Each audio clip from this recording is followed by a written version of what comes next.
U.S. President Joe Biden's administration is urging Ukraine to quickly increase the size of its military by drafting younger troops. A senior official says the Biden administration wants Ukraine to lower the mobilization age from 25 to 18 to help expand the pool of fighting age men available. Ukraine is badly outnumbered in the nearly 3-year war since Russia's invasion began. More than 1 million Ukrainians are now in uniform, including its National Guard and other units. Adam Zivo, columnist with the National Post, has more on the push for changing the draft age. While there is obviously a need to expand conscription in Ukraine, including lowering the minimum age of conscription from 25 to 18, I think that the way that the Biden administration has framed this issue suggests that they're trying to avoid taking responsibility for their lack of support for Kyiv. The Ukrainians have been begging their allies for more weapons for almost 3 years now, and they've only received a relatively small amount of weapons. And usually these weapon shipments have come in belatedly and with onerous restrictions. The Ukrainians have said that it may not be worthwhile for them to expand the size of their military if they can't properly equip Ukrainian soldiers with the tools that they need to win.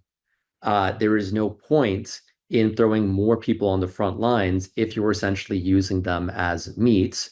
And we have to keep in mind that with Ukraine being only 30% the size of Russia, population-wise, every single Ukrainian life counts. I think one could argue that in addition to pressuring Ukraine to expand its military, that they should be sending many more weapon shipments, and that this would also encourage people to sign up to join the military. Because as of now, there's a huge problem with recruitment. Many Ukrainian men are afraid of going to the front lines because they feel as if the military is under-equipped and they worry if they'll be throwing their lives away.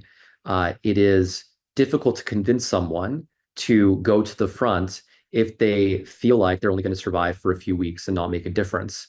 And so if you want to improve mobilization, if you want more Ukrainians to be fighting on the front lines willingly, you need to make sure that the West provides the aid that it should. There's also a question of impacts on the economy.